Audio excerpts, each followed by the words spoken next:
शेवटच्या दिवशी मग प्रिन्स चार्ल्सच्या बकिंगहॅम पॅलेसमध्ये डिनर होतं. त्या डिनरमध्ये मला असं वाटलं की ये कहाँ आ गए हम, म्हणजे आपल्याला कोणी चहाला बोलू ना, डायरेक्ट तिथं बोलवलं असा विषय झाला. आणि आतमध्ये गेलो तर असं उभा होतं तर प्रिन्स तिकडून आला, म्हणला हे शरद हवा शॉक झालो की मला नावाने ओळख. आणि त्यांनी हात पुढे केला, मी पुस्तकात लिहिलं, त्यांनी हात पुढे केला म्हणजे येडा आहे का प्रिन्स थोडं हात पुढे करतात ते, आता मी इथून वापस झाल्यावर मी किती आरोग्य होईल. आणि मग त्यांनी हात पुढे, मला त्यावेळेस असं वाटलं की अरे इथं पुस्तकात लिहिले की जग जिंकायचं असेल तर पहिले तुम्हाला नम्र व्हावं लागेल, तुम्हाला हात पुढे करावं लागेल. आणि कष्ट, मेहनत व स्वतःवर विश्वास याचे मूर्तिमंत उदाहरण म्हणजे मान्य श्री शरद तांदळे साहेब यांनी आज पुण्यातील एका कार्यक्रमात आपला सर्व जीवनपट सर्वांसमोर प्रस्तुत केला. त्याचा भाग आपल्यासाठी. आज आपण सगळे खूप भाग्यवान आहोत. आपल्याला ज्या लेखकांशी आपण संवाद साधणार आहोत त्यांनी जीवनाची जी विविध क्षेत्र पाहिलेली आहेत ती आपण अनुभवणार आहोत. आपले आजचे दुसरे जे वक्ते आहेत ते म्हणजे श्री शरद तांदळे. खरं म्हणजे अलीकडच्या काळामध्ये सिर्फ नाम ही काफी आहे. रावण हे जे त्यांचं पुस्तक आहे ते 1.5 लाख प्रती त्याच्या विकल्या गेलेल्या आहेत. आणि पायरेटेड कॉपी किती विकल्या गेल्या ते पुण्यासारख्या शहरात मी सांगायची गरज नाही. म्हणजे तुम्ही जर आता जंगली महाराज रोडला जर गेलात तर किती पुस्तकं बघायला मिळते सांगता येत नाही. आंत्रपुनर हे जे त्यांचं दुसरं पुस्तक आहे त्याच्या 1 लाख कॉपी अधिकृतरित्या विकल्या गेलेल्या आहेत. आता त्यांचं सगळ्यात महत्वाची गंमत अशी की ते पूर्णवेळ लेखक नाही आणि मराठी साहित्याचं एक वैशिष्ट्य आहे आणि इतिहासाचं आहे. जे पूर्णवेळ लेखक नाही ते नवे नवे विक्रम करत राहतात. जे लोक इतिहासाचे नाही ते इतिहासातल्या उत्तम पुस्तकं लिहित राहतात. खरं म्हणजे यांनी रावण या विषयावर कादंबरी लिहिण्याचं जे शिवधनुष्य उचललं तेच विशेष आहे आणि त्या पुस्तकाला वाचकांनी प्रचंड रिस्पॉन्स दिला. खरं म्हणजे ते मूळचे बी मेकॅनिकल झालेले. Government college of engineering Aurangabad इथून ते त्यांचं शिक्षण झालं. पुढे पुण्याकडे वाटा वळल्या आणि इथवरचा जो सगळा प्रवास आहे तो आपण त्यांच्याकडून जाणून घेणार आहोत. तांदळे सरांकडे, तुम्ही तुमचं शिक्षण सगळं औरंगाबाद झालं आणि आंत्रपुनर पुस्तकामध्ये जे सगळं तुम्ही शिक्षण व्यवस्थेबद्दल लिहिलंय तर तुमचा जो बालपणी ते कॉलेज पर्यंतचा जो प्रवास आहे त्याच्याबद्दल जरा श्रोत्यांना सांग. मी माझं गाव पहिले तर निळकंठ प्रकाशन उत्सव, पुस्तक महोत्सव, तुमचं इतकं कौतुक करावं तेवढं कमी आहे. कारण की येणाऱ्या आत्ताचा असा काळ आहे, पुस्तकं खूप वाचत नाही असं म्हणतात. पुस्तकांच्या विक्रीवर परिणाम झाला आहे, दुकानांच्या विक्रीवर परिणाम झाला आहे आणि पूर्ण एक अर्थव्यवस्था डबघाईला येऊ लागली. अशा काळात प्रकाशकांना, लेखकांना आणि नवीन वाचकांसाठी तुम्ही फार मोठं व्यासपीठ उभा करून देत आहेत आणि ते पुण्यात होतं हे सगळ्यात जास्त आनंद देणारी गोष्ट आहे. एक लेखक म्हणून, प्रकाशक म्हणून, वाचक म्हणून. तर माझं प्रॉपर गाव बीड आहे.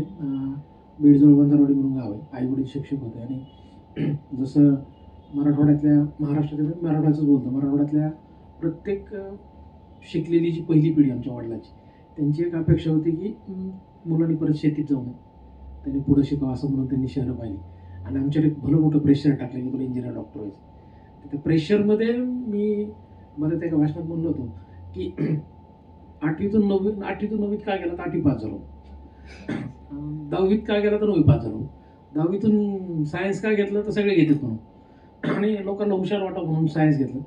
आमच्याकडे बीडला लई चिठ्ठ्या चालतात, मी चिठ्ठ्या चांगल्या केल्या, मार्क खूप पडले, मी इंजिनिअरिंगला ॲडमिशन घेतलं. आणि इंजिनिअरिंगला का गेलो तर मग आता लोक फॉर्मच सांगतात, मी म्हणायचो जागा होती एक म्हणून घेतलं मी, म्हणजे मेकॅनिकल इंजिनिअरिंगला ॲडमिशन घेतलं. आणि मी अशा मध्यमवर्गीय कुटुंबातला की ज्या मुलांना स्वप्न नसतं, फार गरिबी पाहिलेली नसती म्हणून फार दुःख सांगायला नसतं, ट्रॅजिकल स्टोरी नाही, घरच्यांनी पैसे दिलेले, आपण किती नालायक आहे त्याचं उमग जी आहे ती फार उशिरा यायला लागते. आणि ती समज मला डिग्रीत 3ऱ्या वर्षी नापास झाल्यावर कळाली. पण त्यावेळेस एक चांगली गोष्ट माझ्यासोबत झाली की वडील शिक्षक असल्यामुळे वडील खूप वाचायचे आणि माझे वडील एक वाक्य सांगायचे, शरद वाचत राहा, वाचत राहा, जोपर्यंत काही सापडत नाही तोपर्यंत वाचत राहा. आणि त्याने वाचत होतो, म्हणजे कादंबऱ्या शाळेत वाचत होतो, बटाटी चाळीपासून मृत्युंजय, छावा या ती सगळं.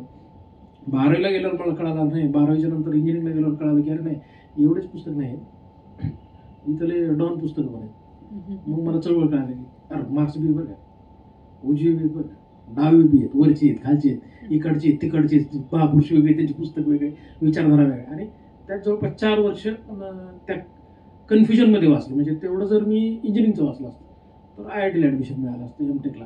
पण जे म्हणतात ना की बहुतेक नशिबातच होतं इकडं वळायचे, चुकून डिग्रीला गेलो तर तरी वळून बहुतेक ह्याच रस्त्याला परत यायचं. मी आता परत सरांकडे जातो की शिक्षण पूर्ण होत असताना तुम्ही जे एंटरप्रेन्योर मध्ये सगळे अनुभव लिहिलेत ते इतके असे, म्हणजे मी ते तुमचं पुस्तक एका बैठकीत वाचून काढलं. तुम्हाला दोघांची पुस्तकं मी एकाच बैठकीत वाचून काढली बरं का. मारणे माझी परीक्षा घ्यायची झाली की मला इंटरव्ह्यू घेण्याच्या अगोदर लेखकांची फक्त 2च दिवस अगोदर पुस्तकं पाठवतात, अगोदर पाठवत नाही. त्यांना भीती वाटते मी ती कोळून प्यालेन की काय. तर ते पुस्तक वाचलं की कळतं की तुम्ही जे सगळे शिक्षण व्यवस्था भाष्य केलंय जणू काही 3 Idiots मधला तो चतुरच दिसतो तुमच्या सगळ्या लेखनामध्ये. तर मग ते कसं तुम्ही हे केलं? त्याचं कारण असं आहे की याला सगळ्याला म्हणजे ते पुस्तक लिहिताना असं डोक्यात होतं. म्हणजे त्याच्या आधी मी खूप एंटरप्रेन्योरशिप ह्या विषयावर भाषण देत होतो आणि बरेच जण मला म्हणले की शरद इंजिनिअरिंग कॉलेजमध्ये तर की शरद उद्योजकतेवर एखादं पुस्तक व्हावं. आणि उद्योजकते म्हणल्यावर आपल्याकडं टाटा, बिर्ला, बिल गेट्स, आता इलन मस्क म्हणतो आपण, तेच आदर्श पाहिले जातात. आणि मी असा विचार करायचो की ते आदर्श मला काही इथं माझ्या मराठवाड्यात किंवा ग्रामीण भागात लागूच होत नाही. आणि मी जे पाहिलंय की अनुभवलंय ते आपण व्यक्त व्हावं. मग त्याच्यात कॉलेजमध्ये आम्ही कसं जातो, मध्यमवर्गीय कुटुंबातला मुलगा इंजिनिअरिंग कॉलेजमध्ये कसं जातो, कॉलेजमध्ये गेल्यावर त्याला पहिलं गेटवर काय दिसतं, तर त्याला गेटवर दिसते संघटना दिसते, त्याला आता तर जातीवाद दिसतो, संघटना दिसते, पक्ष दिसते, विचारधारा दिसते. आणि ह्या सगळ्या विचारधारेत शिक्षण बाजूला राहून तो झगडत राहतो. त्याला हे माहीत नसते भविष्यात पुढं काय करायचं. डिग्री त्याने नातेवाईकांचं प्रेशर, आईवडिलांचं स्वप्न अशी त्याला विरुद्ध लावून त्यांनी केलेलं असतं. आणि त्या काळात त्या 4-5 वर्षाच्या कालखंडात नेमकं काय होतं आणि आपण नेमकं कुठून वाचलं पाहिजे. म्हणजे त्याच्यात मी उपदेशाचे धडे दिले नाही. मी त्यात असं म्हणलं की कॉलेजमध्ये तुम्ही टुकारके करता तर 2 वर्ष वाया गेली म्हणून समजा. तुम्ही एखाद्या विद्यापीठात जर ज्या शहरात तुमचं इंजिनिअरिंग कॉलेज आहे किंवा कॉलेज आहे त्या शहरात जर विद्यापीठ असेल तर चुकून सुद्धा त्या विद्यापीठात पाय प्या, चहा प्यायला सुद्धा जाऊ नका. कारण की तिथं विद्येला कोळून पेलेल्या लोकांची आणि संघटनेच्या लोकांची गर्दी असते. इथे विद्यापीठाचे महत्वाचे पदाधिकारी बसले ना, पदाधिकारी जरी असले तरी खाली नेतृत्व विद्यार्थी नेते जे म्हणून घेतात 25-25 वर्ष, म्हणजे ते त्यांचं वय असतं 45 आणि त्याचे विद्यार्थी नेते. तर हे विद्यार्थी नेते कॅन्टीनवर काय म्हणतात किंवा कॅन्टीनमध्ये हे नवीन बकरी कशी शोधतात. तर याच्यावर मी भाष्य केलं की माझं जसं आयुष्यातले 2-3 वर्ष वाया गेले तसं पुढच्या पिढीतल्या कोणाची जाऊ नये. आणि ते एक मृगजळ, म्हणजे आमच्या मराठवाड्यात असताना आमच्या विद्यापीठात हे चालायचं की डॉक्टर बाबासाहेब आंबेडकर मराठवाड्याचा अनुशेष भरून काढला पाहिजे, मराठवाड्यात फार अन्याय झाला, नेमकं कळालंच नाही केला कोणी आणि काय केला. आणि बरं मला वडील 3,000 पाठवायचे, वडिलांना नोकरी, आई शिक्षिका, तरी मला असं वाटायचं रात्रीच की अन्याय झाला. म्हणजे व्यक्तिगत अन्याय काहीच नव्हता, सामाजिक अन्यायाचं एक भलं मोठं व्यूह चक्रामध्ये अडकलेलं असायचं की आपल्याला कायमच पश्चिम महाराष्ट्र न्याय नाही केला. आणि जेव्हा शोधायला गेलं त्यावेळेला काहीच केलं नाही, आपल्याला सगळं मिळालं होतं, खाता नाही आलं. म्हणजे बऱ्याचदा असं होत असतं की आपण कायम दुसऱ्याला दोष देत असतो, समाजाला दोष देतो. म्हणजे नवीन पिढी म्हणजे माझ्यापेक्षा लहान जे आहेत, जे नुकतेच इंजिनिअरिंगला 12वी झाले, ते कायम दुसऱ्याला असं दोष देत ते शत्रू शोधत असतात. आणि त्या शत्रू शोधायच्या नादात मी काय करतो हे ते बघत आहेत. मी असा विचार केला की एंटरप्रेन्योर पुस्तक असं असावं की ते त्यांना कोरिलेट व्हावं. मला नाही माहिती त्यात साहित्यिक मूल्य आहेत नाही, पण महाराष्ट्रातल्या प्रत्येक इंजिनिअरिंग कॉलेजमध्ये जे मुलं आहेत फर्स्ट इयर सेकंड इयर, मला एंटरप्रेन्योरच्या सर 20,000च्या वर प्रतिक्रिया आल्या असतील, मी रिप्लाय देऊ शकलो. आणि जवळपास 10,000च्या वर थँक्यूचे मेसेज आहे. म्हणजे कुठल्याही लेखकाला पुस्तक वाचून मी बरंच वाचले पण कधी कुणाला थँक्यू म्हणलो नाही. पण हे थँक्यू की सर मला माझी चूक कळाली, सर तुमच्यामुळे माझ्या वडिलांची भांडणं सुरू झाली. कारण की आता आपण बघतो की सगळ्यात जास्त जर झगडा कुठे आहे ना तो मुलगा आणि पालक आहे. ते पिढ्या मॅच होत नाहीत असं ते मुलगा समजत असतो. तर त्यात मी त्याचंही कारण दिलं की आपले पालक असं का वागतात. तर मला असं वाटतं की ते मी पुस्तक माझ्या लहान भावांसाठी लिहिलं होतं की मी चुकलोय, तुम्ही चुकला नाही पाहिजे. एखाद्याला जरी फायदा झाला तर खूप काय झालं असं डोक्यात होतं, पण त्याचा रिस्पॉन्स खूप चांगला आला. मला नव्हतं वाटलं की म्हणजे लॉकडाऊन लागलं सगळेजण कोणत्या गावात, मी 2 महिन्यात ते पुस्तक लिहिलं, 2 महिन्यात लिहिलं आणि जुलैमध्ये पब्लिश पण केलं. तर त्याचा रिस्पॉन्स चांगला आणि सगळ्यात महत्त्वाचं पुस्तक किती विकलं याच्यापेक्षा महत्त्वाचं आहे की खूप जणांना त्याचा फायदा झाला आणि बदल झाला. तुम्ही ते जे पुस्तक लिहिलंय ना, म्हणजे आणखी जरा एक प्रश्न असा त्या पुस्तकाबद्दलचा की ते पुस्तक प्रत्येक मुलाला वाचताना असं वाटतं की अरे हे आपलं आहे बरं का, हे माझं आहे, हा हे माझं आहे, हे माझंच चित्र याच्यामध्ये बघतोय. आणि त्या वयामध्ये म्हणजे मीही फर्ग्युसन कॉलेजमध्ये शिकत असताना माझ्या मनात त्याच भावना येत होत्या. फक्त मी पास होत गेलो जरा नापास. तसं नाही. तर ते कसं म्हणजे शेवटी भाषेवरही काम करावं लागतं, म्हणजे सूचना आणि लिहिणं ही सगळी प्रोसेस कशी होती मी त्या पुस्तकाच्या बाबतीत? त्या पुस्तकाच्या बाबतीत अशी होती की पहिले तर सेल्फ हेल्पच्या पुस्तकाच्या फार विरोधातला माणूस आहे. मला ती मोटिवेशन देणारं पुस्तक आवडतं, कारण त्या पुस्तकाने माझे 2 वर्ष वाया घेतलेली. कारण की ज्यावेळेस मी पुण्यात आलो त्यावेळेस मी आधी कादंबऱ्या कथा वाचायचो आणि वैचारिक वाचायचो, लोकांना हुशार वाटावं. तर त्याच्यानंतर पुण्यात आल्यावर कळालं की अरे हे एवढ्या पुरतंच मर्यादित नाही, एक नवीन मोठं जग आहे. श्रीमंत तुम्ही होणारच, तूच तुझ्या जीवनाचा शिल्पकार, जे तू ठरवणार ते होणारच. असले खतरनाक पुस्तकं त्या पवळून चौकाच्या मार्केटमध्ये होते. वाचण्याचं लोकांना आता वाटावं ना की यार आपण वाचतो, मग ते कंटिन्यू पुस्तक विकत घ्यायची सवय लागली. तर त्याचं ते पुस्तक घेतलं आणि ते सेल्फ हेल्पच्या पुस्तकात तेच असतं. पण ज्यावेळेस मी असा विचार केला की त्या सगळ्या पुस्तकांमध्ये काय असायचं, कॉमन गोष्ट आहे की तुमच्यावर विश्वास पाहिजे, तुमच्या जिद्द पाहिजे, तुमच्या ध्येय पाहिजे, तुमच्या चिकाटी पाहिजे. म्हणजे चिकाटी म्हणजे काय कळलं, ध्येय नेमकं कुठं बनवं तेही समजा. कारण टोटल गोंधळीला चाललेलं होतं ना, मी इथं आलो म्हणजे जगायसाठी आलो मी पुण्यात. तर त्या सगळ्या पुस्तकातून मी कन्फ्यूज झालो आणि मला माझ्या आयुष्याचा रस्ता सापडला जेव्हा मी पुस्तक वाचून बघते. त्याच्यामुळे त्या सेल्फ हेल्पच्या पुस्तकावर माझा लय राग होता. आणि त्याच्यात एक पुस्तक होतं लॉ ऑफ अट्रॅक्शन. तुम्ही जे विचार करता ते होणारच. सर 3 वर्ष एकाच विचारात होतो की प्रभात रोडला बनवाय मला अजून झालं नाही. म्हणजे सांगायचं की तसले स्वप्न बघून त्या स्वप्नाच्या जगात जगायची सवय लावली त्या पुस्तकाने. मग ज्यावेळेस 2013 मध्ये मला ते प्रिन्स चार्ल्स हस्ते लंडनचा अवॉर्ड मिळाला, त्याच्यानंतर मी जवळपास 200-300 इंजिनिअरिंग कॉलेज आणि MBA कॉलेजला एंटरप्रेन्योरशिप ह्या शब्दावर व्याख्यानासाठी बोलवलं. आणि मग ज्यावेळेस मी पुस्तक लिहायचा विचार केला तर मी म्हणलं अजून एका सेल्फ हेल्प पुस्तकाची भर ह्याच्यात पडायला, अजून कुणीही भ्रमित व्हायला नको मला ते बाहेरच्या स्टोऱ्या नको, ते रचनात्मक किंवा टाइम टेबल पाहिजे. असल्या सगळ्या गोष्टींना मी जरा बाजूला केलं. आणि फॅक्ट काय, खरं काय घडतंय की त्याच्यातले वाक्य बघा, चक्रामार्गाशिवाय रस्ते सापडत नाही. आणि ज्या चुका स्वतःच्या होतात, म्हणजे बिझनेसवर लोक गप्पा मारतात. म्हणजे मी बऱ्याचशा मराठा चेंबर ऑफ कॉमर्समध्ये खूप लेक्चर्सला गेलो, पण मला कुणीच सांगितलं नाही की बिझनेससाठी पॅन कार्ड काढावं लागतं, पहिल्यांदा व्हॅट काढावं लागतं, त्याला बँकेत अकाउंट असतं करंट अकाउंट. आणि गप्पा बोलतात तुमचे स्वप्न मोठे असले तर सुरुवात कुठून करू. तर हे जी सुरुवात नावाचा जो प्रकार आहे ना, मी असं विचार केला माझा वाचणारा वर्ग कोणी बनलं, फार काय 99.99 आला तर माझं वाचणार नाही, ते तर माझ्याकडे शुद्ध नजरेत राहते. मग माझं पाहणारा वाचणारा वर्ग कोणता, तो मिडल क्लास, तो गरीब छोट्या परिस्थितीत असं तरी मोठे स्वप्न पाहणार.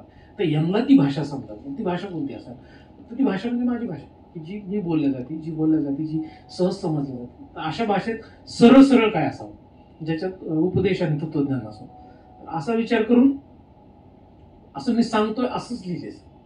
मग त्याला नो एडिटिंग काहीच केलं नाही. मी म्हणलं जसं आहे तसं, आवडलं तर ठीक, नाही आवडलं तर ठीक. पण ते बऱ्याच जणांना तुम्ही जसं म्हणलं की ते खूप जणांना कोरिलेट झालं. कारण माझ्यासारख्या महाराष्ट्रात 25 लाख लोक आहेत की जे मध्यमवर्गीय कुटुंबातून येतात आणि ह्या मोठ्या शहरांची चमकदमक पाहून एक मोठी स्वप्न पाहतात, कळत नाही कुठून सुरुवात करायची. तर त्या पुस्तकातून मी सांगितलं की इथून सुरुवात करायची. तर बहुतेक त्याच्यामुळे ते बऱ्याच जणांना कोरिलेट झालं. पुस्तक छानच आहे, अप्रतिम.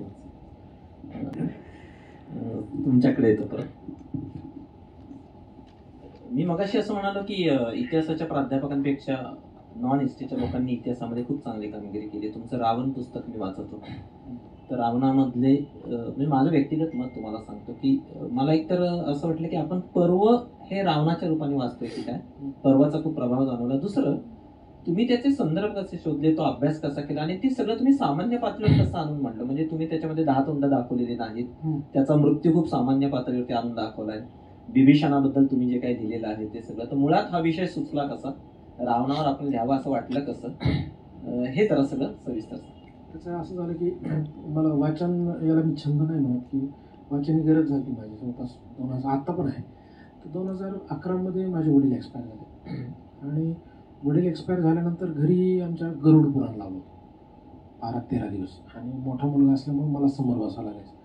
तर ते आपल्या डोक्यात तर्क आणि प्रश्न विचारायची सवय. तर गरुड पुराण चालू असताना मी त्या महाराजांना प्रश्न विचारायला सुरुवात केल्या की अरे नेमकी वैतरणी नदी कुठे आहे, हा नचिकेत नेमका गेलाच कसा.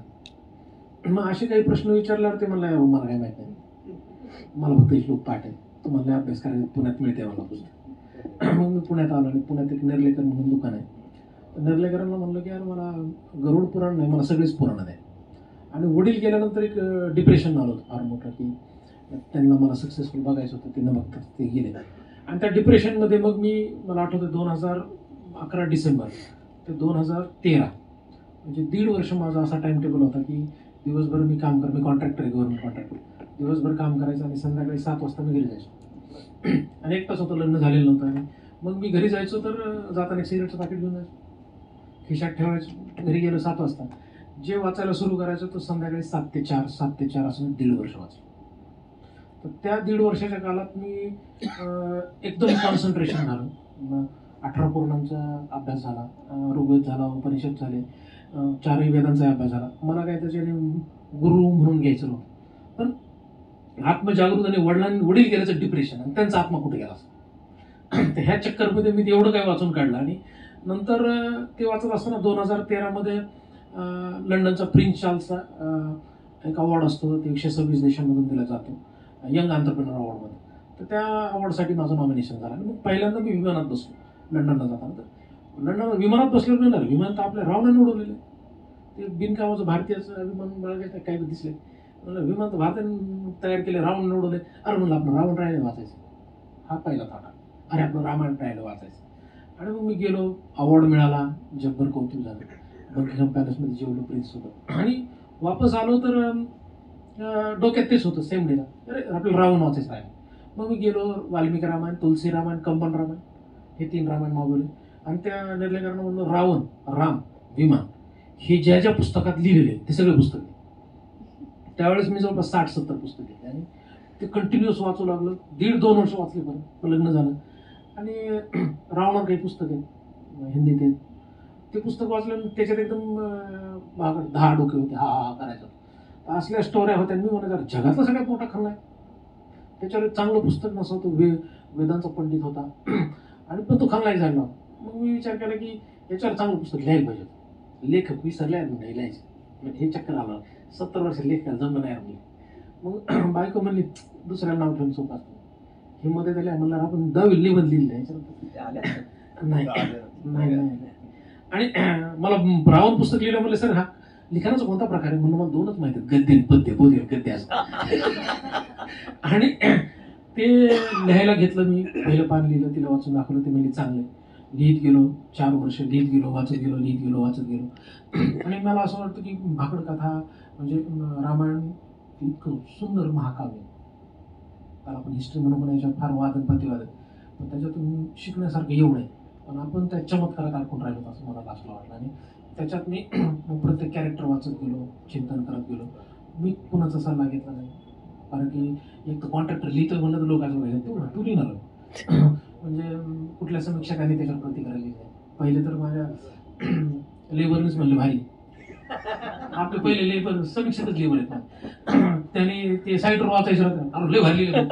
मग मलाही भारी वाटायला, माहित नव्हतं पुस्तक कसं करायचं, काय करायचं. 1-2 प्रकाशकाकडे गेले, त्याने रावण झालं नाही आणि तुमच्या आधी काय परिस्थिती. ते अशा घाण प्रश्नानंतर तुम्हाला साहित्याचं काय माहिती, आपलं काहीच माहित नाही. मग मी म्हणलं अरे प्रकाशन व्यवसाय काय बघू बरं. मग मी एक पुस्तकासाठी प्रकाशन संस्था काढायची. आणि मग मी न्यू इरा पब्लिकेशन माझी बायको म्हणायची किती छापायचं, 1000. नाही कोणी घेतलं फुकट, सगळ्याला दिसेल त्याला वाटू म्हणलं. आपल्याला पुस्तक बघायचं होतं लिहिलेलं, ते झालं. नशीब असं की प्रकाशन संस्था त्या पुस्तकासाठी पण पुस्तक आलं. मी सोशल मीडियाचा फायदा झाला, इतक्या स्पीडने विक्री झाली की काही जुन्या लेखकांना भेटलो मी, ज्यांना स्वतः लेखक म्हणायचे, ते फिरायचे इकडे तिकडे, पुण्यातले फिरतो रानडे. तर ते मला म्हणायचे हे पुस्तकाच्या 100 कॉप्या जर गेल्या नाही का वर्षात तर तुम्ही सक्सेसफुल. आणि कोणी काही म्हणायचं याच्यात साहित्यिक मूल्य नाही आणि काय घेतलं याच्यात निसरळ आहे. पण मी टीकाकारांकडे लक्ष दिलं. माझ्यावर सर नाही म्हणलं तर 1001 पोस्ट पडला ट्रोलचे. मी सगळ्या लोक शिकत द्यायचे फेसबुक. मी कुणाचाच विचार केला नाही. पण जसं जसं वाचत गेलो म्हणजे मला इतक्या शिव्या पडल्या रावण पुस्तक लिहिल्याने, भयंकर ट्रोल झालो. पण आतापर्यंत एकही कमेंट अशी नाही की यातला कंटेंट किंवा ओळ चुकीची. म्हणजे मी त्यातला पूर्ण चौकट जी रामायणाची जी आपल्याला परंपरेने घालून दिली ती मी मोडली नाही. बहुतेक त्याच्यामुळेच ते लोकांना आवडलं पण. आणि ठरवून लेखक झाले नाही, चुकून झालेले लेखक म्हणून मी अजूनही म्हणत नाही मी लेखक आहे म्हणून. तो बोलवलं म्हणून मला वाटायला लागलं हाय भाऊ पण आहे नाही अजून काही गॅरंटी नाही. हा तुमचा नम्र पण आहे, पण तरी माझं समाधान नाही झालं बरं का. म्हणजे मला काय हवं, तुम्ही रावण पुस्तकाच्या शेवटी रावण आणि लक्ष्मणामधला संवाद दिलाय. हो. आता हे सुचणं हेच तुमच्यातल्या लेखकाची प्रतिभा आहे खरं म्हणजे, की रावण आणि लक्ष्मण संवाद दिला आणि लक्ष्मण रावणला गुरु म्हणतोय आणि तो त्याला तत्वज्ञान सांगतोय. हे कसं साध्य? सगळ्यांचं असं झालं की म्हणजे बरेचसे पिक्चरमध्ये नायक काम करत असतात एखाद्या भूमिकेसाठी आणि ते असं येतात किती मी भूमिका केली, मी त्या भूमिकेत एवढा अडकून गेलो की मला नंतर करमलं नाही आणि मला ते फेक वाटायचं. हे कुठं असं असतंय. पण मी 2.5 वर्ष रावण समजूनच विचार करत स्वतः की मला बाण लागल्यावर कसं वाटलं असतं, मी खाली पडल्यावर काय झालं असतं. बरं मला 2च मिनिट वेळ मिळाला, 5 मिनिट, त्याच्यात जर लक्ष्मण माझा शत्रू माझ्याकडे ज्ञान घ्यायला आला तर मी काय रिप्लाय केला असता. तर त्याच्यात बघा तुम्ही तो असं जवळ आला की म्हणतो माझं शस्त्र कुठे, म्हणजे पहिले त्याला मारायचं आणि नंतर त्याला कळतं की माझं आयुष्य शेवट कमी राहील. तर तिथं काय बोलल्या जाऊ शकतं मॅक्स टू मॅक्स. म्हणजे मी म्हणत नाही की मी रावणाची स्टोरी लिहिली ती एकदमच परफेक्ट ॲक्युरेट असते, पण मी जास्तीत जास्त जवळ जायचा प्रयत्न केला. आणि त्याच्यात मी त्या भूमिकेत सर मी डिप्रेशनमध्ये गेलो 6 महिने रावण पुस्तक प्रकाशित झाल्यानंतर. कारण मला असं वाटतं माझं घरी जाऊन काय करू, संध्याकाळी काय वाचू, आणि मला काहीच होता वाटत नाही. मी टोटल त्या भूमिकेत स्वतःला टाकलं. म्हणजे त्यातले तुम्ही की प्रत्येक संवाद बघा ते बाय हार्ट आला. मी त्या भूमिकेत उतरलो, मी रावण समजून विचार केला आणि मला एकच वाक्य माहित होतं कोणत्या तरी महापुरुषाचं की तुम्ही जेवढे पर्सनल होता तेवढे ग्लोबल होता. तुम्हाला कुठलीही कलाकृती करायची ती फार पर्सनल लेवलला जावं लागतं. तर तेच बहुतेक मी केलं. म्हणजे मी काय असं फार हुशार नाही, पण मी जुन्या म्हणी, मोठ्या माणसांनी सांगितलेली गोष्ट, आता सरांनी एखादी गोष्ट सांगितली, मी ती एक्सपेरिमेंट आणि इम्प्लिमेंट करून पाहतो.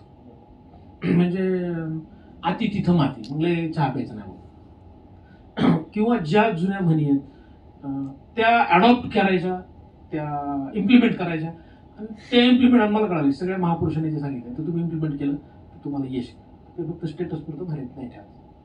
तर बहुतेक त्याच्यामुळे ते परफेक्ट झालं. आणि मला एक माहित होतं की रावण लिहायचं तर वेदांचा पंडित लिहायचा, तर उगाच असं पजगळ पॅराग्राफ मी नाही लिहू शकत. माझा त्यासाठी वेदांचा अभ्यास पाहिजे, डायलॉग पाहिजे. सर रावण लय भारी होता आणि ते मारायला नको पाहिजे, मला कळतं हा सामान्य वाचन.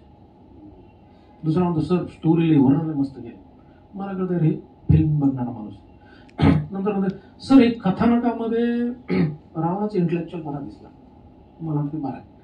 पण मला अशा काही जणांच्या प्रतिक्रिया आल्या की अरे नासदीय सूक्त इतक्या सुंदर पद्धतीने कधीच ऐकलं नव्हतं, तू 4थं मंडळ फार छान घेतलं आहे, तू उपनिषदांचा अर्थ फार सहज सांगितला. अशा ज्यावेळेस मला 4-5 विद्वानांच्या प्रतिक्रिया आल्या त्यावेळेस मला वाटलं की आपण जवळ पोहोचलो. म्हणजे पुस्तकातल्या 3ऱ्या चॅप्टर पासून मी वेदांमधल्या 3 मंडळांचा अर्थ सोप्या शब्दात घेतला, तो सहज लक्षात येत नाही. माझ्या एक मांजरेकर म्हणून आहेत डोंबिवलीचे, त्यांनी भली मोठी पोस्ट लिहिली की आजच्या काळामध्ये एखाद्या खलनायकानं वाईट पात्राबद्दल लिहून स्वतःला प्रसिद्धी म्हणून देणारी सारखी नीच वृत्ती जन्माला आलेली, तर ही नीच वृत्ती आपण वेळेस ठोचली पाहिजे, याने समाजाचं आणि देशाचं नुकसान होतं. अशी भली मोठी पोस्ट लिहिली, मी पण लाईक केला. आता आपण तर बघितलं नव्हतं, पण काही जण जे आपले मित्र असतात ते मुद्दाम आपल्याला वाईट पोस्टला टॅग करते, कौतुकला टॅग नाही केलं. ते वाईट पोस्टला टॅग केलं, मला दिसलं, मी लव दिलं सोडून दिलं. त्याच श्रीराम मांजरेकरांनी 3 महिन्यांनी परत एक पोस्ट लिहिली, तांदळे सर पहिल्या पोस्टबद्दल माफी असावी. तुमचं पुस्तक वाचल्यानंतर मी परत वाल्मिकीचे 12 खंड वाचले. तर रामायणाच्या आणि आपल्या पौराणिक कथांच्या चौकटीत राहून सुद्धा कसं लिहिता येतं ह्या पुस्तकाचं उत्तम नमुना आहे. तर हे पुढच्या पिढीसाठी मी माझ्याकडे सेव ठेवतो. तांदळे सर परत एकदा धन्यवाद. म्हणजे आणि मला कळालं की लेखक आज जे लिहितात, म्हणजे मी वाचक आहे म्हणून, म्हणजे माझं तर लेखकांना राग आहे म्हणून वाचक लेखक झाला, मी काही लेखक नाही. पण कुठलंही पुस्तक असतं नवीन पोरांचं पाहतो मी की एखादं पुस्तक लिहायचं की एक स्टोरी अशी डोक्यात आणते, धंदा 3 महिन्यात 6 महिन्यात. पण खरं लेखकाला एखाद्या विषयावर टेप्समध्ये गेल्याशिवाय होतच नाही. तर मी असा विचार करायचो की ते पुस्तक मी दुसऱ्यासाठी लिहिलंच नाही, ते मलाच पहिले वाचायचं होतं, कारण मला रावण वाचायचं. तर मला वाचायला काय आवडेल त्याच्यावर मी तसा विचार करून ते लिहिलं. म्हणून मला आजही रावण पुस्तक वाचायला घेतलं तर बोलत. मला एक जण प्रश्न विचारला होता की चांगला लेखक कोणता, ज्याची पुस्तक लिहिते तो कजाले पुरस्कार मिळतात ते, कजोले विद्वान आहेत ते. मी म्हणलं मला तर असं वाटतं की लेखकाने स्वतः भारी कधी समजा त्याचंच पुस्तक त्याला 10-20 वेळेस वाचून त्याला बोर नाही झालं समजायचं त्याला काय दुसऱ्याच्या समीक्षेची गरज नाही. बऱ्याच असं होतं लेखकाला त्यांचीच पुस्तकं आवडत आहेत 2-4 वर्षांना आपल्याला कशी आवडत. आणखी एक प्रश्न, तुम्ही ते रावण पुस्तक लिहिताना तुम्ही रामायणाचा क्रमही बदललाय, तुमच्या प्रकरणांची शीर्षकं पण वेगळी आहेत आणि तुम्हाला ज्या दृष्टिकोनातून मांडायचं तसं गेला. काही वेळा तुम्ही क्रम रामायणातला उलटा पालटा पण केला, म्हणजे हे कसं तुम्ही केलं? रामायणातला उलटा पालटा क्रमचा प्रॉब्लेम काय होतो सर, 90% आपल्या सगळ्यांना रामायण माहिती आहे रामानंद सागरमध्ये. सगळ्यात महत्वाचं आपल्याला रामायण पुन्हा नाही, रामायण म्हण त्याला पहिले रामानंद सागर आठवतो, त्याच्यानंतर त्याला तुलसीदासांची गाणी आठवतात, त्याच्यानंतर त्याला गावात ऐकलेलं रामकथा आठवतो. कोर वाल्मिकीचे खंड वाचायला कुणीच तयार नाही, एक तर ते मिळतच नाही, मराठीत नाही, हिंदीत आहे, आणि ती वाचायची तसदी कोणी घेत नाही. तर मी त्या पूर्ण खंड वाचले, तर माझा क्रम कुठं चुकला नाही. मी कोर वाचले ते, आणि कोरमध्ये आणि व्हिज्युअलाइजमध्ये जे आले, म्हणजे त्याच्यात त्यांनी सिनेमॅटिक लिबर्टी घेतलेली. म्हणजे त्यात आता बऱ्याचशा गोष्टी ते एवढ्या डेपमध्ये बोलत नाही, पण ताईराणी म्हणले ते हनुमानांना उठताना दाखवलं, वाल्मिकी रामायण वेगळं. तर मी त्या कोरवर जाऊन तो क्रम मॅच केलेला आहे. तो मी जर वरवर लिहायचा असतो तर मग काय रामानंद सागर पकडायचं, ते मालिका बघायची लिहायचं इकडं, तसलं काय ऍक्टर मी केलेलं नाही. पण तुम्ही हा संवाद कसं सुचला त्याचं उत्तर? हा संवाद यासाठी सुचला की वाल्मिकी रामायणामध्ये असं लिहिलं की प्रभू रामचंद्र ज्यावेळेस शेवटचा बाण मारते रावणाला, त्यावेळेस ते मरतो, रावण मारणार असं, तर त्याच्या भावाला म्हणतात की अरे लक्ष्मणा, जरी तो शत्रू असला तरी आपण एका फार विद्वान माणसाला मारले, आणि तो जरी राक्षस असला तरी त्याचं वेदांवर एवढं पांडित्य आहे की आपल्याला बहुतेक ब्रह्महत्येचं पातक लागण्याची शक्यता. तर तू काय कर, आता आपल्याला ह्या ब्रह्महत्येच्या पातकातून बाहेर पडायचं असेल तर त्याच्यात आपण त्याची माफी मागितली, आणि मग मला तर गेलं तर बोलणार आहे, तर लक्ष्मणा तू जा आणि तू त्याला गुरु मान, आणि ते एवढा मोठा विद्वान आहे तर तो तुला ज्ञान देईल. हा म्हणतो असं कसं शक्य, ते नाही ज्ञान देणार, आपला तो वैरी आहे, शत्रू आहे. तर ते म्हणतात नाही नाही, मरणांती वैराणी, मेल्यावर वैर संपत, तर तू जा. मग ते रामचंद्र त्याला ज्यावेळेस आदेश देतात लक्ष्मण तिथे जातो. मी असा विचार केला की वाल्मिकी रामायणात त्यांनी असं म्हणलं की खूप वेळ ज्ञान देईल, पण बाण लागलाय तर तो मिनिमम 5 मिनिटाचा, मग मिनिमम 5 मिनिटात तो स्पॉन्टेनियसली काय सांगतो. मग स्पॉन्टेनियसली तो काय सांगतो की तो त्या तुम्ही जो संवाद असेल त्याच्यात तो विद्वान असतो, त्यामुळं तो भावाभावांमध्ये सुद्धा वाद लावायचा डायलॉग आहे. त्याच्यात तो भावाभावांमध्ये तो म्हणतो की काही काही माणसं बघ तू आलास इथं पण ते तुला मी सोडून दे. वाल्मिकी रामायणाच्या उत्तरकांडात त्याग केलेला लक्ष्मणात.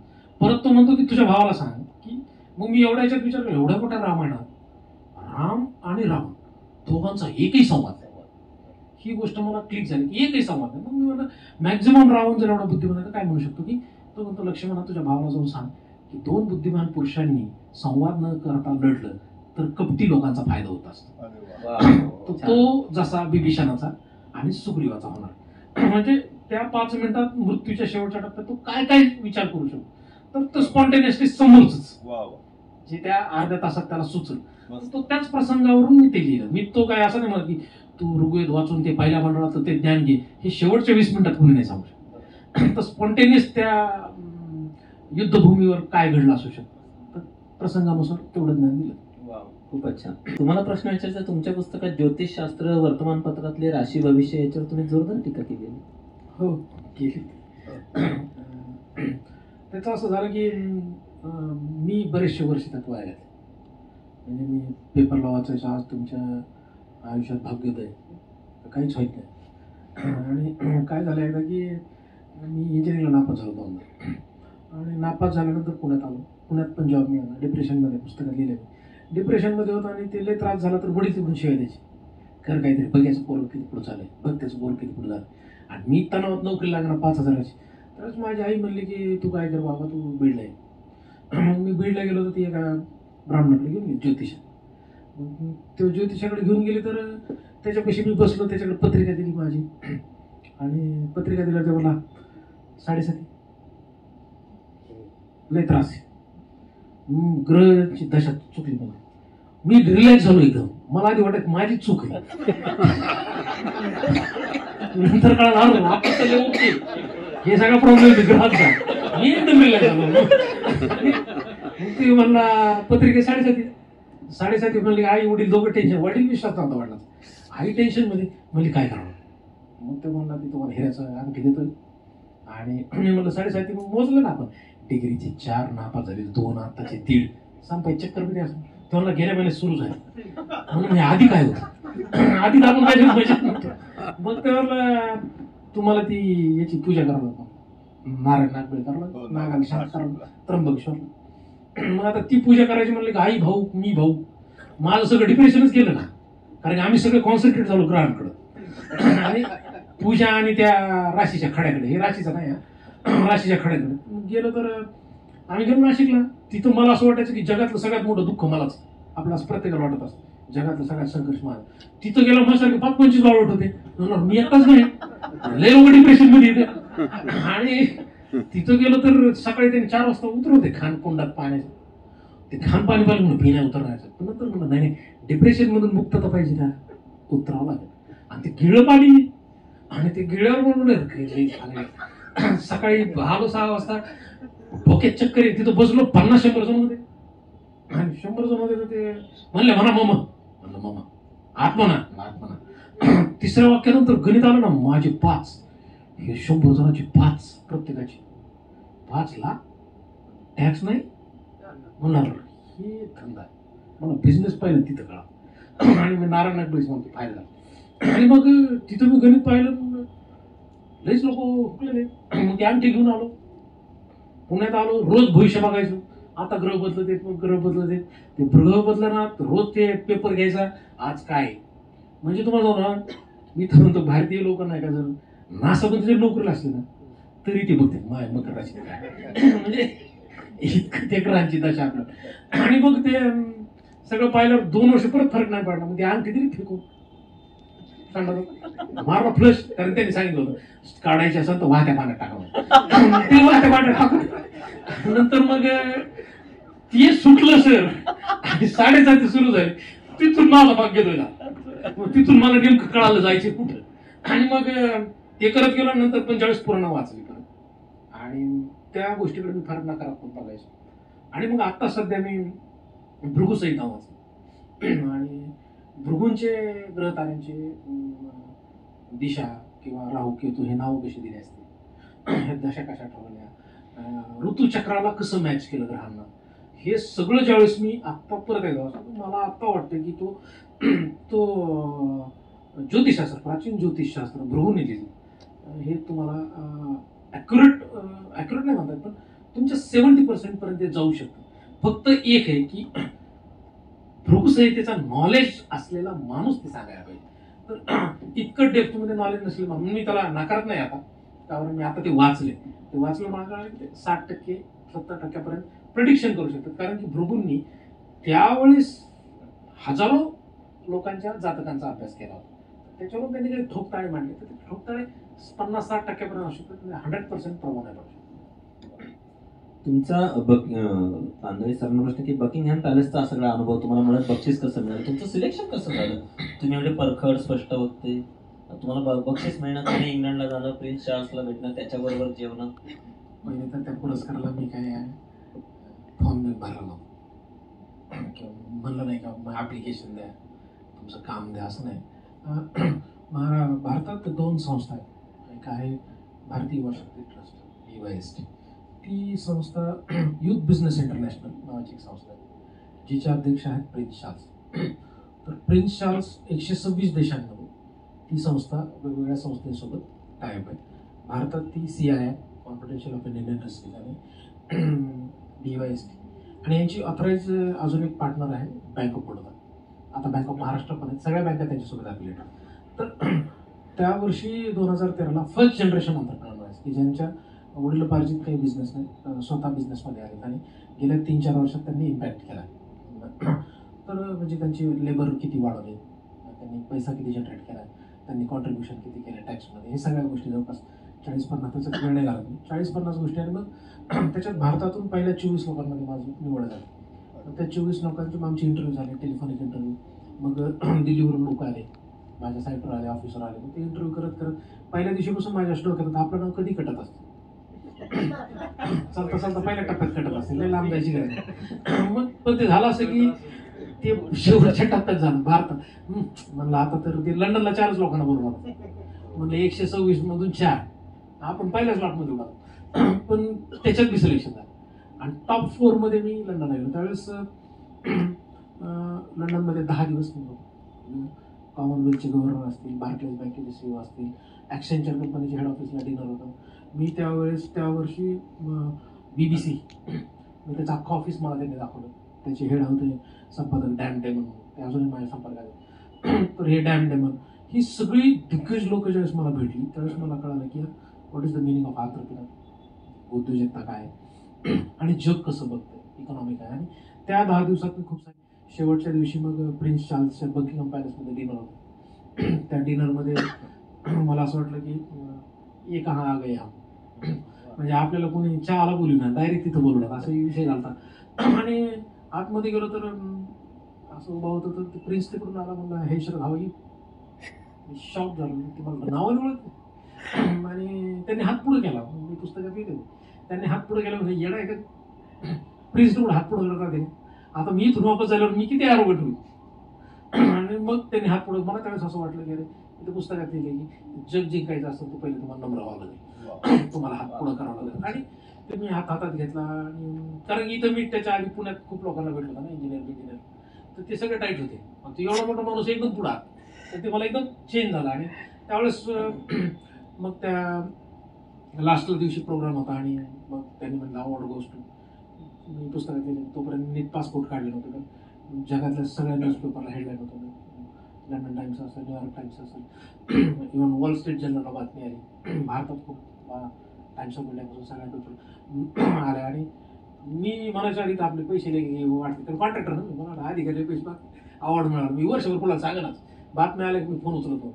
पण महाराष्ट्र टाइम्स मी इतकं मला परेशान केलं. त्यांचा तो चैतन्य मचाले नावाचे पत्रकार होते. हे आपल्या आजच्या कार्यक्रमाचे प्रायोजक त्याचे. हो, म्हणूनच आलो कारण की त्या माणसाने मला त्रास दिले. तर ते महाराष्ट्र टाइम्सवर पत्रकार आला, म्हणला सर ते तुम्हाला अवॉर्ड मिळाला. मला दिल्लीहून आमच्या हेड ऑफिसवर म्हणलं की तुमची मुलाखत घ्या. ते भाऊ म्हणून मला धंदा गव्हर्नमेंट सर, मला काय परिस्थिती नव्हती, तू चहा पी म्हणलं, मी काय तुला इंटरव्ह्यू देत. ठीक आहे म्हणलं, असं देत नाही, छापणार नाही पेपर म्हणून नाही. मग म्हणलं चल ठीक आहे, मग आता गप्पा मारू. गेलो आम्ही खाली चहा बी गप्पा मारल्या मस्त 2 तास. आणि म्हणलं या बघ, पण छापू नका म्हणलं. ते म्हणलं नाही छापणार. आणि मी घरी आलो सकाळी 6 वाजता, तुला भाऊ हप्ते आर्टिकल चांगल्या माणसांना उचलून धरणे मठाचं काम आहे. त्यांनी मला उचलून धरलं. आणि मी कोणत्या चॅप्टर मध्ये होतो की लोकल कळायला लोक. आणि वंजारवाडी ते लंडन व्हाया पुणे असं एक भरपूर आर्टिकल केलं. आणि त्या आर्टिकलमुळे महाराष्ट्रात सगळ्याला माहीत झालं. मठाचं म्हणजे खरं सांग मला ओळख त्यावेळेस पहिली मठा म्हणजे सगळ्या इंजिनिअरिंग कॉलेज, MBA कॉलेजला कळालं. आणि तेव्हापासून आंतरप्रिनर ह्या विषयावर व्याख्यान देत गेलो. व्याख्यानात देत गेलो, ते युट्यूबला पडले, भयंकर व्हायरल झाले, रील्स व्हायरल झाले. आणि नंतर मला कळालं ते लईच पोपटपंची व्हायचे, लोक आपल्याला रील्स स्टार करतात म्हणजे बंद केले.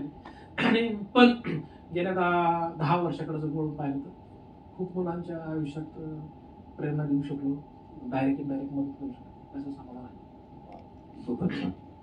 आता अंधारे सरना शेवटचा प्रश्न विचारतो. One for the road.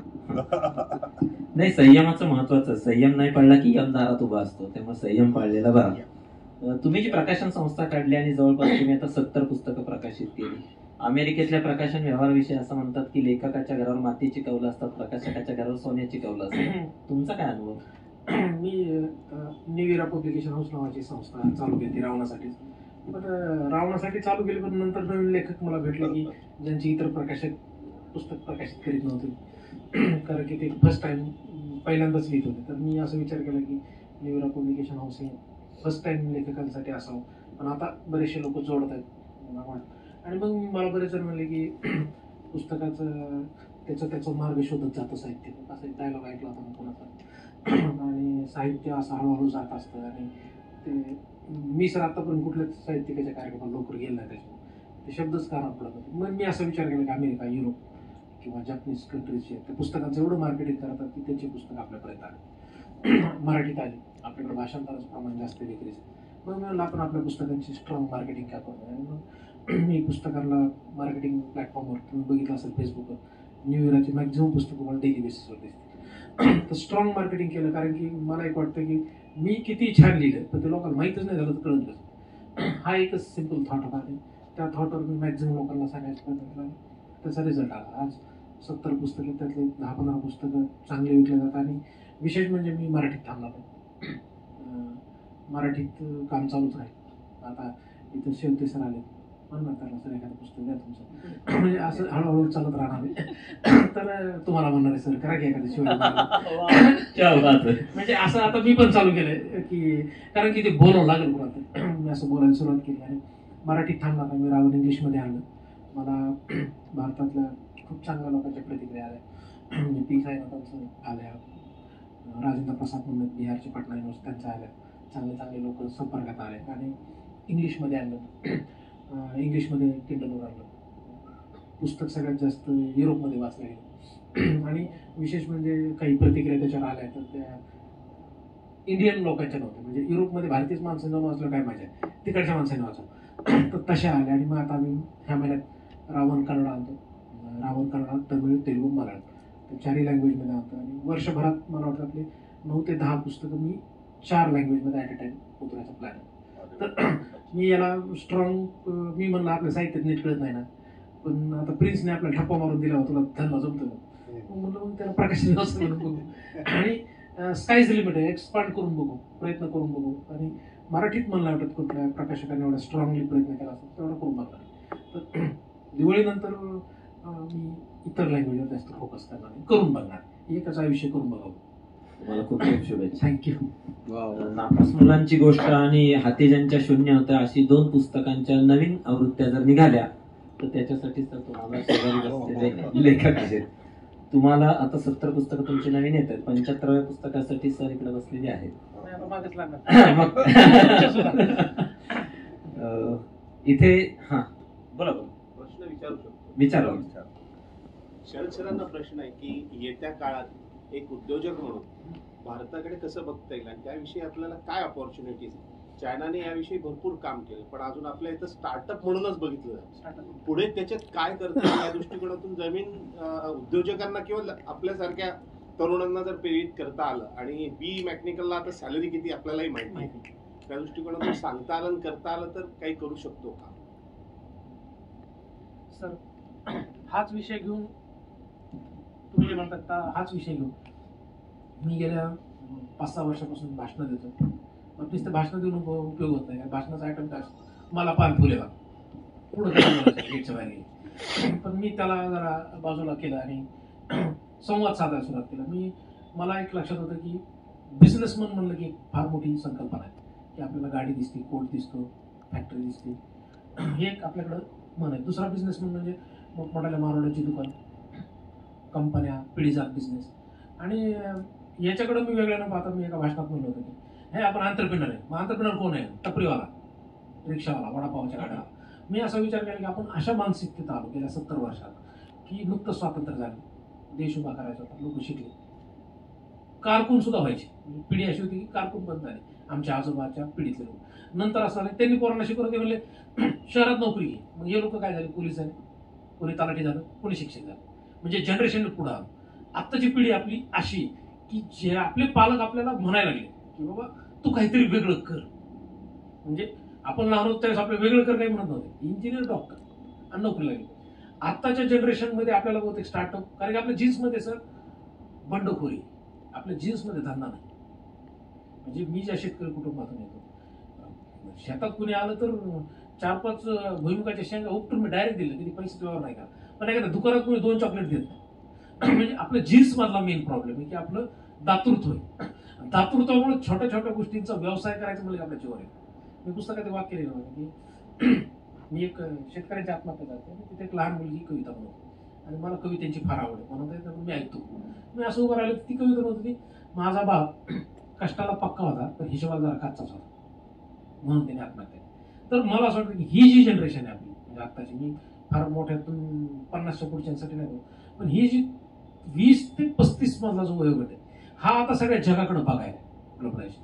आणि बऱ्याचशा मुलं म्हणजे आता 10 वर्षापूर्वी नव्हतं कोणी उद्योजक व्हायचं, कारण की गावाकडे असा प्रॉब्लेम आहे, सर मी बिझनेस करतो मला त्याचं लग्नच होत नाही. मग घरचे काय म्हणते, लग्न होऊस तर नोकरी कर. हा लय मोठा ट्रेंड आहे. तुम्ही बघा जवळपासच्या तुमच्या ओळखीत कोणी कोणी असं लग्न होऊस तर कोणी देत नाही. म्हणजे आपली विवाह संस्था, आपलं सामाजिक स्टेटस जर ते नोकरीवर येऊन थांबलं असेल तर त्या लोकांना उद्योजकतेसाठी प्रेरणा करून उपयोगच नाही. पण आता आपल्यासारखे जे पालक आहे, जे पुणे शहर पाहिले, ज्यांनी ग्लोबलायझेशन पाहिले, ते आता मुलांना परमिशन देतात. आणि उद्योग म्हणला तर सर जोपर्यंत मानव जाते तोपर्यंत बिझनेस आहे. आणि मला कोणी विचारतं सर मग कोणता बिझनेस चांगला आहे? सगळेच बिझनेस चांगले, फक्त एक आपण कोणत्या पद्धतीने करतो ते महत्वाचं आहे. आता माझ्या संपर्कात ग्रामीण भागातले असतील, शहरातली इतके मुलं सगळेजण धडपडतात. म्हणजे आत्ताचा जो काळ आहे स्टार्टअपचा, म्हणजे गेल्या 10 वर्षापासून स्टार्टअप, स्टँडअप इंडिया हे जरी सुरू झालं, याचे डायरेक्ट जरी फायदे नसले झाले, पण ती एक वेव्ह जी फिरली की स्टार्टअप शब्द सर ग्रामीण भागापर्यंत गेला. मला बरेच जण म्हणले पुस्तकाचं नाव एंटरप्रेन्योर का दिलं, पुस्तक मराठी. म्हणलं हा शब्द शेवटपर्यंत जायला पाहिजे की what is meaning of entrepreneur. आपण बिझनेस पण इंडस्ट्रियलिस्ट म्हणतो, तर एंटरप्रेन्योर म्हणजे कोण, हाही दुसरा प्रश्न आहे. तर असा माणूस की जो सतत नवीन प्रयोग करत राहा. तर आत्ताची जनरेशन मला वाटतं की नवीन प्रयोग तयार करायला, पण जे अबोव्ह 40 आहेत ना त्यांचा मेंदू स्टॅग्नंट झालेला असतो, नवीन प्रयोग करत नाहीत. नंबर 2ची गोष्ट आहे, लायबिलिटीज खूप असतात, फ्लॅट घेतलेला असतो, मुलं शाळेत असते, त्यामुळे तो रिस्क घेत नाही. तर आताची जी 20 ते 30ची मुलं तर ही रिस्क घेतात. म्हणजे मला तर हे नकारात्मक चित्र दिसत नाही. सध्या जे चालू आहे ते फार सकारात्मक आहे. आणि शेती आधारित उद्योग हे आपण आधी ऐकले नव्हते. शेती आधारित उद्योग असतील, ऑनलाईन उद्योग असतील. आता बघा तुम्ही चहाच्या एवढ्या मोठ्या फ्रँचायझी खेड्यापाड्यापर्यंत पोहोचते. हे त्या गावातल्या मुलाला वाटतंय उद्योजक व्हावं. मला वाटतं सकारात्मक वातावरण. आणि आतापर्यंत फक्त ते ITI कॉलेजेस होते सर, आता हे तिथपर्यंत पेनिट्रेशन झालं. म्हणजे 40-50 कॉलेजच्या तर एंटरप्रेन्योरशिपच्या उद्घाटनाला मी गेलो, मी पाहिले पोरांना की ते मुलं तयारी. तर बदल काय एका दिवसात घडत नाही, पण निश्चित चायनाला टप द्यायची म्हणलं तर चायनाला हे 50 वर्षापूर्वी सुरू झालं आणि आपलं हे आता गेल्या 25 वर्षात सुरू झालं. म्हणजे मनमोहन सिंगनी स्टार्ट केलं, तर खरं 25 वर्ष लागतील. पण सगळे बिझनेस चांगले आहेत आणि याला काळ सकारात्मक. शेवटचा प्रश्न. खूप अभ्यास केला, आता मी जेव्हा ऐकलं की तो खूप गाढ अभ्यास केला किंवा खूप जास्त अभ्यास राहते त्याबद्दल, तर आपण जेव्हा असं काही वाचतो किंवा एखाद्या संपर्कात येतो तेव्हा तुम्ही बोलताना बोलले की तुम्ही रात्री स्टार्ट करायचे आणि परत दुसऱ्या दिवशी जॉब तुमचं जे काही काम असेल कॉन्ट्रॅक्टर ते करायचं, परत घरी यायचं, असं सगळं प्रकार चालायचं. तर जेव्हा आपण असं वाचतो तर ते त्या फ्लो मध्ये असतो आपण. म्हणजे जसं तुम्ही स्वतःला रावण समजून काही गोष्टी केल्या, तर असं कधी झालंय का की त्याचा परिणाम तुमच्या कामावर झाला की नाही, तुम्ही असं एखाद्या विचारात गुंतून गेले. आता एवढा अभ्यास केल्यावर आपण गुंतूनच जाणार, तर एवढा अभ्यास ते एखाद्या कामात तुम्ही गुंतले आणि तुमचं काम एखादं बिघडलं, म्हणजे ऍज अ प्रोफेशनल तुम्ही जे कन्स्ट्रक्शनचं काम करता ते असं बिघडलं आणि त्याचा वैयक्तिक आयुष्यावर तुमचा काही परिणाम झाला का? रावण पुस्तकाने मी 2.25 कोटी रुपये मायनसमध्ये गेले. माझी सॉफ्टवेअर कंपनी बुडाली आणि माझी आई, सासू, बहीण म्हणायची तू पागल झालास, शार्ट झालास म्हणून. आणि काही अधिकारी होते, सुपरिटेंडेंट इंजिनियर, चीफ इंजिनियर, यांचे माझे चांगले संबंध होते. अरे शरद ते 1 करोडचं टेंडर तुला घ्यायचं आता. मी म्हणायचं नाही सर, मी पुस्तक लिहिलं. आपण पागल आहेस का, सॅटर्डलाच का एवढं मोठं चांगलं काम द्यायला तुला, हे तुलाच करावं लागेल. म्हणायचं नाही सर 6 महिन्यात कम्प्लीट करतो. 6 महिने करत 3 वर्ष गेले. तर खूप लोकांनी मला मूर्खात काढलं. माझी सॉफ्टवेअर कंपनी बुडाली, रावण पुस्तकासाठी कंपनी बुडाली. नंबर 2, माझा धंदा 9 करोडवरून 3.5 करोडवर आला. नंतर तो 2016ला डायरेक्ट 56 लाखाचा टर्नओव्हर माझा, इतकं खाली उतरलं. आणि शेवटच्या वर्षाचं 2018चं तर मी 1 वर्षभर टोटल बिझनेस बंद ठेवावा लागला. का? कारण की ते साईटवरून फोन येते. मग आता गव्हर्नमेंट कॉन्ट्रॅक्टर म्हणलं, माझ्याकडे MSEBीचं काम होतं पूर्ण मेंटेनन्स, कंटिन्यू लाईट गेली की मला फोन यायचा. आम्ही त्याच्यात माझ्याकडे आजही मी गेल्या 3 वर्षात ते परत रिकवर करायला सुरुवात केली. तर मला व्यक्तिगत फायनान्शियली खूप मोठा फटका बसला. पण मी मागवळून पाहिलं, मला त्याचं गिल्ट आहे, कारण की एक निर्मिती मी मेल्यावर मला जीवन ठेवणार. मी आजरा जे तुम्ही सिगरेट पित होते आणि वाचन करायचे, तर ते एवढं सगळं वाचन करून आपल्याला थोडे पॉझिटिव्ह इफेक्ट होतं की यार इतके चांगल्या माणसांतर आपण वाचतो की सोडल्या पाहिजे. तसं पण तुम्ही काही सवयी सुटल्या तुमच्या आणि मग ते फॅमिलीकडनं चांगला रिस्पॉन्स त्याला वाचण्यामुळे हे तरी चांगलं झालं की नाही कसं आहे माहिती का, मी काय फार मोठा तत्त्वज्ञ नाही अजून. आणि पित होतो तर पित होतो, पितो तर पितो मग.